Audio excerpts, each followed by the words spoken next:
Okay, Chapter 19 deals with third-party contracts.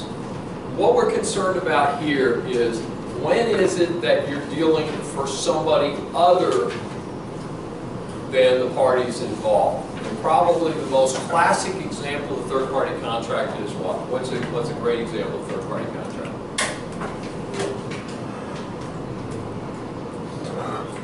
No takers? Yeah! Yeah, absolutely. Insurance. Why is it? If you buy life insurance, are you going to run over and collect it? If you are, let me have the film rights. Yeah. We'll make them in. Yeah. Do you notice there's all a wrap? I never get to watch TV, but it seems like, you know, midnight or something. I'm getting ready for bed, brushing my teeth, and I flip on the TV, and there's all these commercials all of a sudden for new TV shows, all about the paranormal, you know, and psychic images and dreams and all that. So that's coming back around. It's, you know, the zombie phase is worn off. Now they need to get into the next phase of weird stuff happening. So in any event, yeah, you don't get to collect your own life insurance. Although, speaking of TV commercials, I've seen some commercials where you can sell your life insurance, and there are companies out there buying your life insurance, which apparently is illegal in some states, by the way.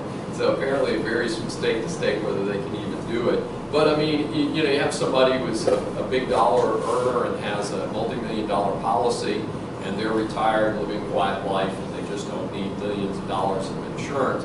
That insurance has some significant value, so people will sell parts, policies, and stuff. So it is a legitimate business. But they become third-party beneficiaries along with whoever was the intended beneficiary.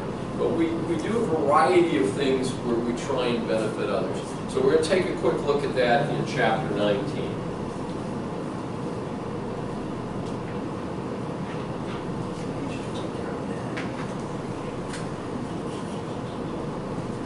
Now, this gets a little bit more serious, and this is a little bit more obvious, and that is you buy a business, and if you buy the stock in the business, you don't buy the assets. It used to be that the old sage was if you're buying a business, you should always buy the assets so that you don't buy hidden liabilities. However, there's a convenience factor in going in and simply buying the whole entity. Plus, because of the development of the value of intellectual property, including things that get too messy to list, logos, websites, toll-free phone numbers, particular circumstances and goodwill of the business, a lot of transactions that I see today are whole stock transactions.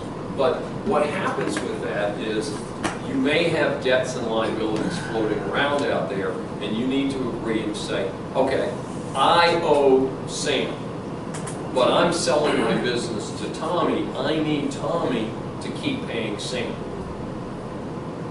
So my third-party liability, I'm creating a third-party liability by stepping out of the triangle myself and saying, you two need to take care of it. And the other problem you get into, of course, is undisclosed liability, where the buyer is going to come back to you and say, whoa, wait a minute, you know, we agreed to take care of Sam, but we didn't agree to take care of Joe and Charlie over here, so that's your problem because you did not disclose them. And usually in these whole company sales, there's extensive paperwork and language that says anything shows up that you didn't tell us about, any liability that arises, it's going to be your responsibility because we're buying in good faith based on what you represent. So sometimes there's something that's hidden, sometimes it's just stuff that people didn't know about. Now, one of the more famous examples of three-way situations is the following in terms of an intended beneficiary. Life insurance, classic intended beneficiary. So the dad buys insurance. So if something happens to him and he's got kids, that it pays to the mom, and the mom is able to pay for the college for the kids. So the kids are the intended beneficiary. The mom is actually acting in essence as a guardian to make sure that the money is handled properly for the kid. So, and the mom and the kids have an enforceable right because they're named in that policy. So if the insurance company does not pay, maybe because the wife whacked the husband, like they show on all those TV murder shows and stuff, and then she may be ineligible as a beneficiary. Now, even in that case, it's not a free hit for the insurance company. The insurance company may be able to cancel the policy, but may still owe the premiums that have been paid on the policy up to that point, by the way. It's something they don't mention in those crime shows. So it might still be some money coming back into the estate from the broken policy. But how about an unintended beneficiary? So we're going to develop a big tract of land, and it's no secret here in the central Houston area. There are areas that I never expected to see anything done, and they've gone in and done pretty wild stuff and taken up pretty big pieces of pavement and turned them into high-rises and high-rise condos and stuff like that all around us right here in the Montrose area. And so we hear that there's going to be a really big complex built over on Kirby. So you and several of your classmates get together and you raise some money and you buy the property next door. And you say, man, we got it made in shape. All we have to do is hang on, make the debt payments for a year or so, and when this new shopping center opens, we're going to make a fortune on our property.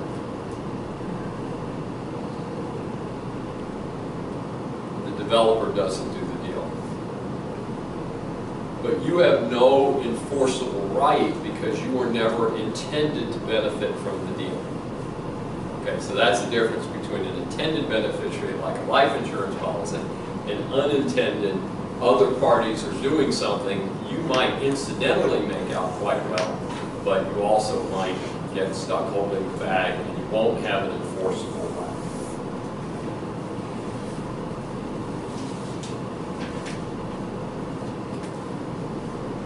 Now, one of the things that's helpful to you, or hopefully helpful to you, is just to look at the issue of assignment. And this is where we're moving from beneficiaries to moving the contract around. So what we deal with oftentimes is we use the ABC example. So you're obligated to do something. That's A. And you have B. B is, actually I've got back to you. B is the obligor to A. B owes A something. A contacts B and says, I'm going to assign the right performance to C. Now, where you might see this is in pro sports. So you're approaching the trading deadline in the football season, and you injured everybody on the defensive backfield. You really need a defensive player. So Team A has the contract for a good defensive player. That's B. So they assign B services to Team C, which has a better chance of making the playoffs, especially with a good defensive back. So they can take the performance of that person and say, instead of doing it for Team A, come over here and do it for Team C.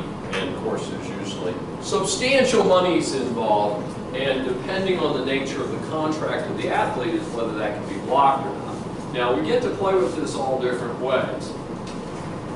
There's a little example in payment and painting. Now, here are some special circumstances. Speaking of athletes, so you have an employment contract with an NFL team. So you've been hired to be quarterback. So you're going to get $41 million for having a losing season. Who would that be? Guess I'm. And so I still can't believe the guy's getting $41 million. But the quarterback for the Texans, I think they got $41 million from them. Did he have a game yet where he hasn't thrown 2 interceptions? Yeah.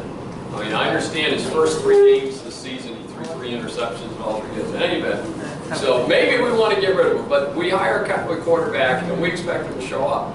But suppose the quarterback says, you know, this is a pretty good deal. I got $41 million. why should I go out on Sunday and get the living daylights beaten out of me?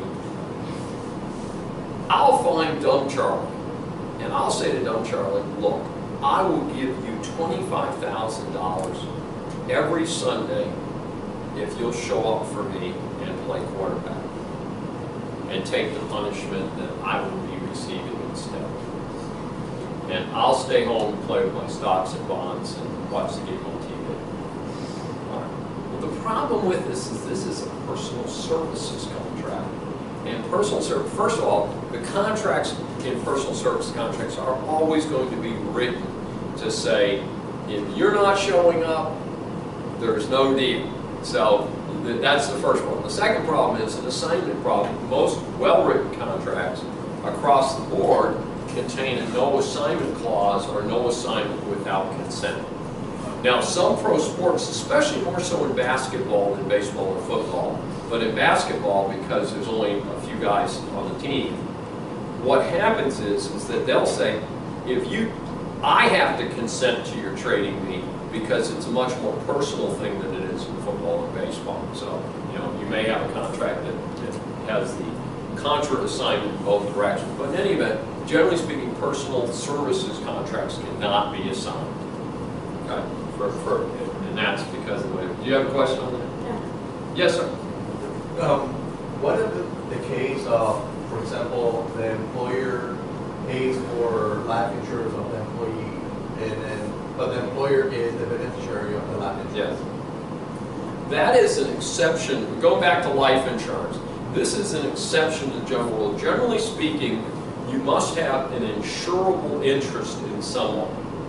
So you don't like your neighbor. So you take out insurance on your neighbor. You then have an incentive just by accident some night to run over your neighbor as he's out jogging.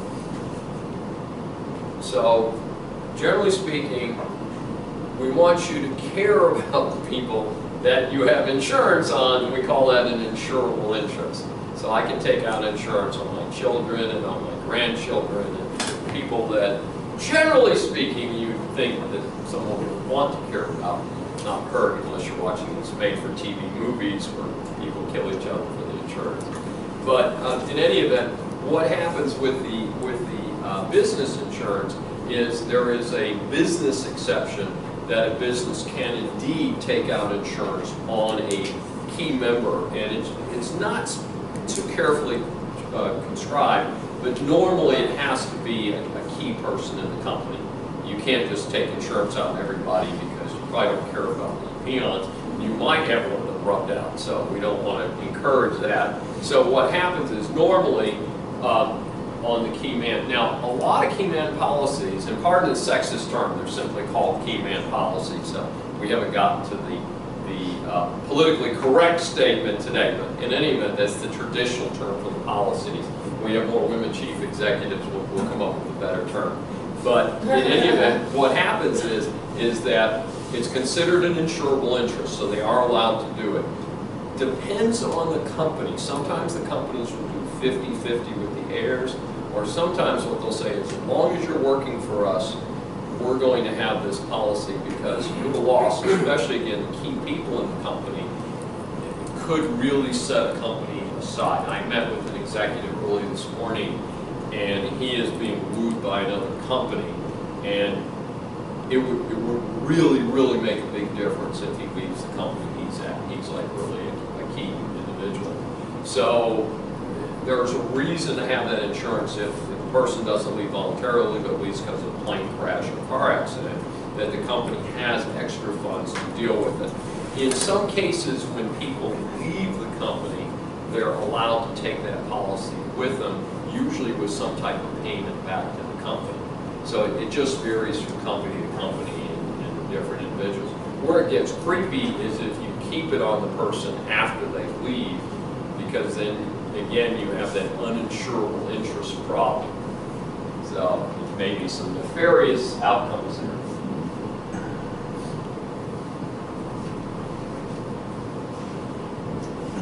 Now keep in mind that if the contract is signed, normally speaking, you must go do what you're supposed to do. if the assignment was not prohibited and it said, well, you know, I was paying you to cut my grass, and I've had a disease in my lawn and my grass doesn't need cutting because it's beaten up, then I will go ahead and have you cut my neighbor's grass. Very little impact. Now, if your neighbor has a yard twice as big as your yard, you might say, you know, in a normal assignment, I'd be happy to do it, but you have changed the terms of the deal and broken the deal, so not an acceptable assignment. So again, most well-written contracts are going to prohibit assignment without consent, but if it doesn't, again, common law, common sense is going to come in at some point and say, does it make sense in the overall deal?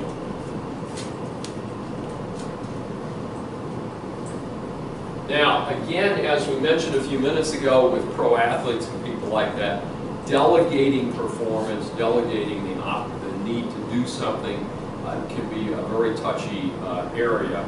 But again, it depends on the overall circumstances. So for instance, a trainer signs a contract to do a series of trainings.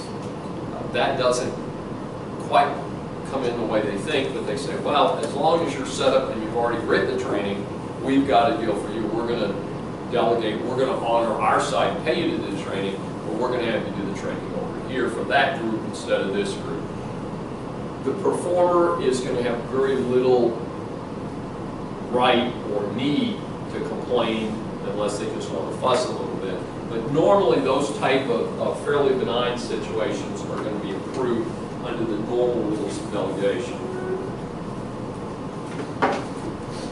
And again, as we mentioned before, delegation of duties is difficult, if not totally prohibited, if the person is indeed a particular personal services contractor.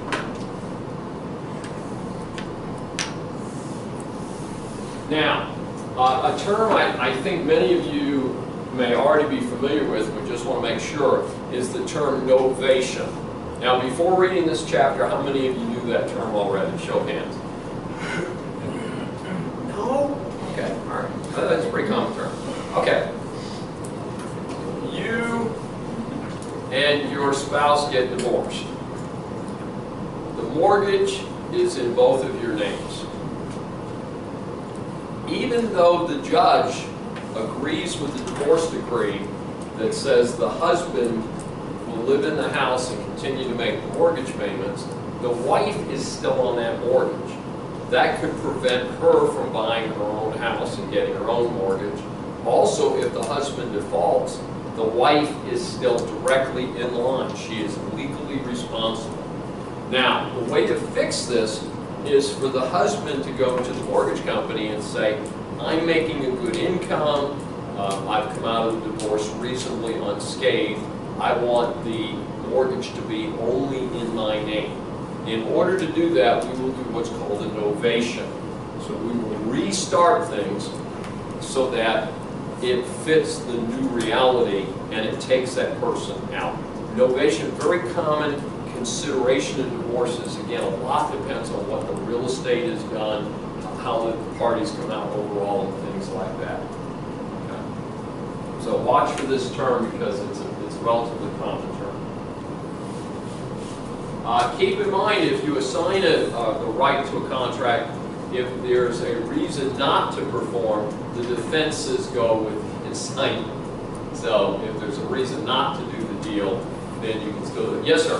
In regards to the novation, when you both parties need to sign off on the change. If the wife says no, I want to stay on there, then the husband he can't move forward with that. Yeah, that's usually, generally speaking, a good point. Usually not the issue. In other words, the issue in the divorce will be whether the husband or wife get the property or get to live in the house. But once that's resolved, usually the one who's not living in the house wants out of there because, again, it ties up their credit. Mortgages, the single biggest thing most people buy is a house. It has a huge impact on your credit. It could prevent you from not just buying another house, but it could prevent you from buying a car or doing other things that you might want to do in your life. So usually that's not a hard sell. But a good point is, Yeah, normally a novation, it's a three-way consent. The mortgage company consents and both of the obligors consent. Yeah, absolutely. I have a question. Yes, ma'am. So what if the house is just in his name? But Yes. But they said she keeps the house. Okay. So could they put her name on it? Is it the same thing? Yes, yeah. Because of the way community property works, we have a question about how community property works in Texas. About half the states in the United States have adopted community property. Basically comes from the Spanish. So states that were developed by the Spaniards and the French, the European system of common property, community property, runs from California across the south and down into Florida. In Virginia, where I practice law, which is interesting, it's common law state, but we have equitable property distribution there, which looks exactly like community property. So about half the states do that. So what happens is that in a lot of cases, the husband and wife really do have an equal interest, even if only one is on it. I'll give you an example. Husband owns a house when he gets married. He and the wife were married for 20 years. They continue to live in the house and make improvements. They're getting divorced. And the husband says, oh, well, that house is my separate property. Aren't I nice? I'm going to let the wife have it. Of course, he wants credit for $1.5 million now. House was $300,000 at the time they got married. Well, his problem is that the value of the house appreciated with those mortgage payments and improvements that were made with community money. So the bulk of the house is actually community property. And he can certainly put it in the wife's name, but it is a situation of negotiation. But part of it's legal. In other words, the law will determine what the true rights are in the property, and a lot of times that is not what one party thinks. And a lot of parties don't understand some of the nuances of how community property works in terms of appreciation. It's like, oh, well, I own a business, I owned it once before I got married, I own 100% of it. Business was worth $1 million when they got married, it's worth $30 million today. Not going to be 100% of the husbands or the wives, you know, stuff like that. So we see that kind of stuff going on all the time. What's the best cure for that? Prenuptial agreements, absolutely. Prenuptial agreements, the best contract deal in town. And